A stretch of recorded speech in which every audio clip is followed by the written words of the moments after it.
The internet is pretty big.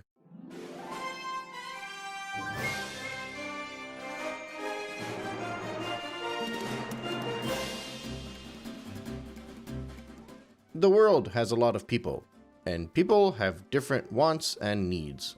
I've been seeing this float around quite a bit in recent months. The idea that people online just want to complain for the sake of complaining. This weird misconception that the same people that said they just wanted a stronger Switch are now complaining because the Switch 2 is nothing but said stronger Switch. And this is actually something I've seen not limited to Nintendo. This is not even a gaming thing. This is a worldwide thing. There's always one person that says, every single person wanted XYZ, and then when we gave them XYZ, they said they wanted it to be ABC. Without a clear acknowledgement that the world is a vast and diverse and massive place, with the internet being filled with various types of people. And, not to mention the bots that come in and bring in their opinions and sway stuff. That's a different story though. So when it comes to the actual Nintendo Switch 2, I'm very taken aback by this naive opinion that every single person just wanted the Switch 1 to be a little bit stronger. And I think it's problematic for a plethora of reasons. Number one, it shows that here on the internets, we like to be within our own circles, in our own little bubbles, and we often only hear our echo chambers and our own hive minds bouncing off of each other, and just refusing to accept that there's a greater world that disagrees with us. It's the reason why if you are somebody who's in a circle of people who generally tend to be against the Switch 2, you're only going to hear their opinions. But if you're somebody who's anti-customer rights and pro-Switch 2, then you're probably in your own circles thinking that everybody is happy for the Switch 2 to come out. Unless you keep clicking on said negative videos, then obviously the algorithm is just going to put more in front of your face, which makes me wonder why people go out of their way to click on a video they don't like, and then even comment on said video in order to get more of those types of videos in front of their face, and then say that everybody online is whining about the Switch 2. But right now, the Switch 2 is a very hot topic, so you're seeing many different takes, many views on both sides of things. When the Switch 1 was doing well, so many people were buying in, and even if people were complaining, either because of the inferior frame rates or because of the drops in graphics, the lack of price drops, the excessive remakes and ports, you could usually filter it out pretty easily because there are enough people enjoying these things and buying these things where it doesn't matter. Mind you, throughout the lifetime of the Nintendo Switch, I didn't mind these things. I was not on the side whining about these things. I was enjoying them. And I know a lot of you are thinking already that this is part of the problem, but I will touch up on that later on in the segment. So I think it was very clear that during the lifetime of the Nintendo Switch and leading up into the Nintendo Switch 2, that Nintendo fans were very happy. And they're probably still happy, they just want everybody to be happy with them, I guess. But it was nice. You sit there, you got your Switch, you got your Marios, you got your Zeldas, your Animal Crossings, you're buying whatever game comes out. Every game is selling more units than they ever imagined they would sell in their specific franchise. And then like in the far corner of the room, there's a guy sitting there just screaming at the top of his lungs saying that he wants the frame rate to be better. And they just kept going for like a whole decade about it. 2017 hits, they're like, oh, this is weaker than the PS4. 2018, oh, this is a child's toy. 2019, the Nintendo sells well. Oh yeah, people are dumb, spend their money dumb. 2020, oh yeah, the PS5 came out, so now we need a Switch Pro. 2021, oh your technology's 2015, nobody's gonna buy this stuff anymore. And then the Switch just continued to sell well. They released an OLED, had nothing but a better screen, and it just kept continuing to sell well.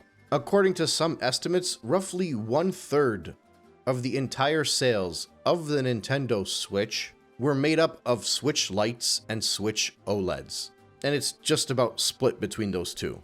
The Switch Lite released around the end of 2019. A whole 6 months after the PS5 was already announced and we were already in the hype cycle for the PlayStation 5. But people didn't care. They wanted more Switch. The OLED came out on October 8th, 2021. It was scoffed at. People laughed at the idea that this is not going to be a stronger Nintendo Switch. And yet, it sold well, despite coming out on October 8th, 2021. And all of this is not accounting for all of the Switches that continued to healthily be sold as time passed throughout the Nintendo Switch's life cycle. People have been asking for a Pro Switch probably since as early as 2018 or 19, because as soon as the Switch came out, everybody laughed at how weak it was. And despite that, it just continued to sell very healthy throughout its entire lifespan. Record-breaking sales on almost all fronts. Nintendo, I don't think they've ever been as profitable as they were in a single console generation during the Switch's life. And once again, I realize many of you are saying it's ironic that I am bringing all of this up while I have been whining about the Switch 2 just being another Nintendo Switch for the past month. But again, save it for later on in this segment. I'm getting there. The reason I am bringing up all of this information about how successful the Nintendo Switch was is because while many people were clamoring for a stronger Switch, while many people kept talking about how this was just a tablet from 2015 technology, and how pointless this thing is, and how weak it is, and how it can't play any good games, and nobody dumb enough to buy it is dumb enough to be a human. Despite all of that, the very clear message that was being shown to the market was that people were buying the Nintendo Switch regardless of how, quote, weak it was. Because despite what the popular belief online is, most people don't care that much about the hardware side of things when it comes to buying Nintendo.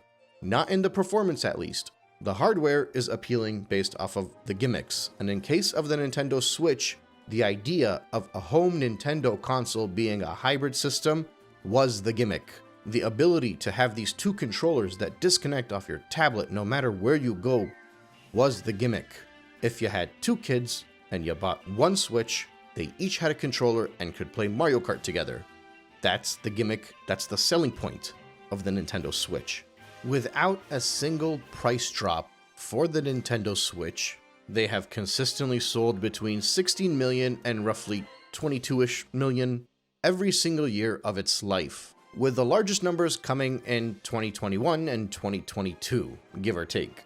This was after the launch of the PS5. This is when we were not going to be getting ourselves a Switch Pro. This is when everybody said the Switch was too weak and was dated and that we needed a new Switch. The Switch was at 141 million units sold by 2024 fiscal year, and it still managed like another, 10 to 12 million over the course of the next year, which is still more than half of what they sold in their first year, despite no price drop and despite the fact that everybody says it's too weak. Now, there are obviously a plethora of reasons as why the Switch performed as well as it did. Animal Crossing made up almost 50 million total sales for the Nintendo Switch. There could be an argument that without COVID and Animal Crossing striking at the perfect time, that's like a third of the Switch's sales. That might be generous. It's probably closer to like maybe 20% to 25% of the Switch's sales. But it's sizable. It's not irrelevant. Another major aspect of this is people might have had the Switch and then decided to get themselves a Switch Lite because it was more portable and easier for them to take around. Or when the OLED came out, they might have figured they want the nicer screen. Or they had multiple kids in their house. The Switch is a very affordable console. You could get like 2.5 Switch Lites for the price of one PS5, buy one for each of your kids. It fills up. Not to mention, the game sharing was much better. You could buy one game and your kids could play together, digitally. Or you also had the advantage that every single game was true physical, so you didn't have to worry about that much storage space on the Switch. There's a lot of options. There's a lot of things that were very good about why the Nintendo Switch was able to sell. But even in the past 2, 3, 4 years of the Nintendo Switch's life, it's been made overwhelmingly clear that people don't care about power. They care about accessibility, and they care about the enjoyment of the Switch. If anything, statistically speaking, a very small minority of people actually want the Switch to be stronger. But despite all of that, there is this idea amongst the Nintendo circles or the gaming community or whoever you want to ask that everybody wanted the Switch to be stronger, and now that they got it, they just want to complain again and say that they don't want it to be the same thing.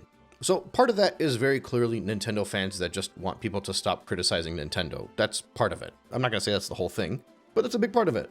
They enjoyed their Switch. There was one guy yelling in the corner throughout the lifetime of the Switch that they wanted to be stronger. That's the only criticism that they heard during the entire Switch's lifetime. And then they're like, fine, yeah, see, it's a stronger Switch now. We should all be happy. Now everybody shut up and just be happy and love Nintendo. These people were going to buy the Switch even if it capped off at 1440p. These people arguably would have also bought the Switch if it was just 1080p.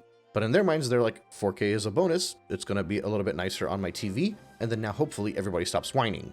But outside of those guys, you also had the people that genuinely did just want a stronger Switch, the ones that were actually making the claims for the Switch Pro. And many of them got exactly what they wanted. Not all of them, but many of them did, and they're very satisfied. But many of them also are not interested anymore, for a plethora of reasons. When you're trying to appeal to a crowd that's power users, the guys that want the strongest technology possible, oftentimes you gotta give them the strongest, the best of the best. And a lot of them will be like, well, yeah, this is a portable PS4 Pro, that's a great deal. But you also have a giant subset of them who are gonna be like, I don't play this thing handheld, I wanted something strong, this is just a PS4, and the PS4 came out over a decade ago. So you lose some of them in that conversation. You lose a few more of them because it's been 2 or 3 years since they started saying they wanted a stronger Switch, and they've either upgraded their PC, got themselves a new GPU, maybe even picked up a Steam Deck. Those people probably would have bought the Switch 2 if it was just a Switch Pro and it had came out when the Switch OLED came out. But now they're no longer impressed. But even beyond everything I just said, beyond the fact that there's many Nintendo fans that just want anything Nintendo and they want to play more Nintendo games, and then beyond the fact that there are people that wanted the Switch to be as strong as a PS5, even though there has never been any indication that Nintendo would make a console as strong as the Sony counterpart since the GameCube. Despite all of that, there's another angle that people forget about: nuance. On a very surface level, people will look at the Switch 2 and say that yes, this is indeed just more Switch, a stronger Switch. But that's looking at it from a very black or white lens. The obvious one that people have been discussing is prices. Part of the appeal of the Switch was how affordable it was. Especially after the, third year of its life when the next generation had started, it was drastically cheaper than the competition. So part of the appeal of the Switch is gone in the Switch 2. It's not the affordable option. When the Switch released, it was cheaper than the PS4. The Switch 2 is more expensive than the PS5, and even if you ignore the discounts, it's very close in price to the PS5. And then you have the alternatives. Now there are plenty of powerful handheld consoles and devices that people can buy if they're interested in, obviously including the Steam Deck. Now the Steam Deck and all of the other various types of handheld devices that people have launched in the past 5 or so years are not enough to compete against the Switch 2. But they're enough to be part of the discussion. There are many Nintendo buyers that will just go for the Steam Deck now because it's no longer an empty market where the only option is the Switch. And then finally, there's the most important discussion. This is a very different type of Nintendo. So many people are of this opinion that Nintendo has always been terrible, as if that makes it okay for the Switch 2 to have crappy practices. And I'm not going to say that they haven't always been terrible, but I'm going to say that this is a very different type of terrible. People will fall back and say that the only reason Nintendo has been able to succeed is because of its software. And while that is very true to an extent, they had good software on a lot of consoles that didn't do very well. Good software, mind you. So it's not always about the software. It's about how Nintendo reels in their customer. How they make the console appealing to you in order to get you to buy in despite all of these bad practices and anti-consumer stuff that they've always had. Like, imagine nothing else changed in this scenario. They were still launching everything the exact same way that they've planning on launching it. Game key cards were going to be a thing. Game sharing was going to be more inferior than it was in the last generation. Terms of services to brick your consoles were still going to be updated. And then Nintendo goes and says that the Switch 2 is going to launch at $375, maybe even $400. And in addition to that, there is no talk of an $80 Mario Kart. Everything is going to be flat at $70, and that's going to be the price that we expect all generation. And the Nintendo Switch 1 is going to get, I don't know, a $50 price drop minimum. At that point, the price is so appealing that all of the other stuff about Nintendo that everybody has always disliked gets swept under the rug, because basically Nintendo, they've made you enough or you can't refuse. It's too good to pass up. Forget it. Yeah, they might brick my console. I don't care. I'm not gonna get bricked. $375 and I get to play the new Donkey Kong and Metroid when they come out? Deal, I'm in. Or alternatively, imagine they said a $450 price tag. They said that was all going to stay the same, and they were just going to keep the games capped at 70 bucks. Game key cards weren't going to be a thing. Terms of services weren't going to be an issue. Game sharing was going to stay the exact same thing. Maybe even there's an upgrade in the battery length of how long the Switch can last portably. I don't know, just a random little bonus here or there. Even then, I think most people would be able to swallow the increase in price. It's not an offer you can't refuse, but there isn't so much negativity flowing around it that you're just kind of like, fine, I'll buy the Switch too, because everything else is going to be the exact same. The thing is, Nintendo is not giving anywhere. And as they say, something's gotta give. I was reluctantly okay with the Switch 2 just being a better Switch 1. I was disappointed about the lack of innovation, but in my mind, I'm like, it's no big deal. I love the Switch 1, I will love the Switch 2. All I needed from Nintendo was to go into the Switch 2 and be normal. $350 to a $400 price tag I could have accepted, give us a minimum of $50 off price of the Switch 1, so then maybe you can buy it as a gift for somebody, and keep all games at $70. I could have accepted that even at $450. But Nintendo's coming at me and saying that we are increasing the price and adding all of these anti-consumer measures, and the big selling point to bring me in is 4K 60 frames per second. And that might be worth the $450 price tag, but it's not worth all of the baggage that's coming along with the console since it was announced, or really since the Direct. So now me, and clearly millions of other, which we will soon find out once the Switch 2 launches and has a good launch window and veers off, as people that have proven we don't buy Nintendo for the hardware specs, and we were okay with the weaker stuff, we're being told that the console is more expensive for a feature that we've never bought a Nintendo console for. Like for the Wii U, for example, they said $350, which was $100 more than the Wii, but we were able to accept that because it was offering something new. The 3DS was offering 3D, and it was offering true 3D handheld as compared to the DS, which was only kind of 3D handheld. But in the case of the Switch 2, it just looks better. That's it. You got the mouse controls on the Joy-Cons, but I really don't think it's going to be that big of a deal. It's a cool bonus, but it's not a selling point. In my opinion, at least. I mean, I could be completely wrong on this one, but think about this logically. Developers that are making games for the Switch, they're going to want you to be able to play with every single controller. They're going to want you to be able to play handheld. They're going to want you to be able to use a Pro Controller. So why would they design a game around mouse controls? It's the same reason the infrared and the HD Rumble weren't the biggest selling points on the Switch. They were just cute little bonuses. The biggest selling point of the Nintendo Switch 2 is just that it looks better. And that's the Sony and Xbox model. That's not the Nintendo model. But despite that, I could have accepted that, and I could have given them the benefit of the doubt. But the drastic increase of price of hardware, software, accessories, digital game cards, all the drama with the game sharing, terms of services, all of it. It's just that they're not giving any reason for someone to give them the benefit of the doubt. For someone to say, you know what, they're doing this, but this is too good of an offer to pass up. Even if every single thing in the Nintendo Switch 2 was the exact same situation, and then Nintendo was just hey listen, we know this is a little bit extreme, but the Switch 1 is going down to $250, and all Switch 1 games are going to now be $40. At the very least, I could be fine, everything else sucks, but at least they've thrown people a bone with the Switch 1 games. Or imagine everything stayed the same and they were giving you Welcome Tour for free, and the games were staying at 70 bucks and there was no game key cards. Once again, you'd be less militant because there would be a little bit less of a crazy reason to push back. Or, and this is the big one, let's say every single thing stayed the same. The whole scenario hadn't changed. Doug Bowser even made his statement about poor people buying a Switch 1. Let's say all of that stayed the exact same as it was. But despite all of that, the Switch 2 added an enticing gimmick. A foldable clamshell design with 2 screens. Or the ability to use 4 switches as a controller like gamepad while the TV shows something else, which is kind of like the Wii U but with 4 gamepads. Or any other very cool crazy concept that Nintendo could have thought of without sacrificing what the Switch 1 was. If they had given us something enticing, something that they have always succeeded at, enticing people through something gimmicky, something innovative, because it's not just always about gimmick. Labo is not going to sell millions of units, but a hybrid console will.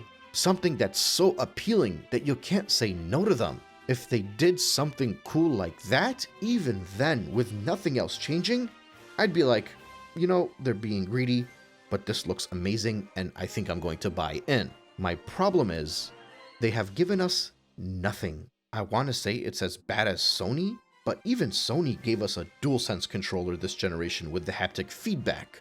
Arguably, Sony's PlayStation 5 is more innovative than Nintendo's Switch 2. Yes, I did just say that.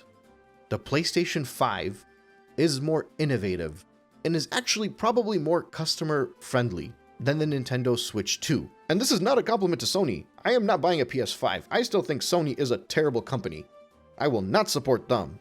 But at the moment, I don't know if they're as bad as Nintendo. I understand that Nintendo needs stronger hardware in order to make better games that fit more with the modern times. I am not implying that the technology in the Switch from 2015 is strong enough to carry Nintendo for another decade. I just really don't like that is the primary gimmick, the primary focus of the Nintendo Switch 2, especially when it comes at the price of not only the price gouging, but all of the other baggage that has been coming with the Nintendo Switch 2. And that's why, in my skewed Nintendo fanboy opinion, the Nintendo Switch 2 is not just more Nintendo Switch. Everything about the Nintendo Switch 2, except for the resolution and the frame rate, is worse than the Nintendo Switch 1. The Nintendo Switch 1 is still my favorite console of all time. The Switch 2 is laughable in comparison.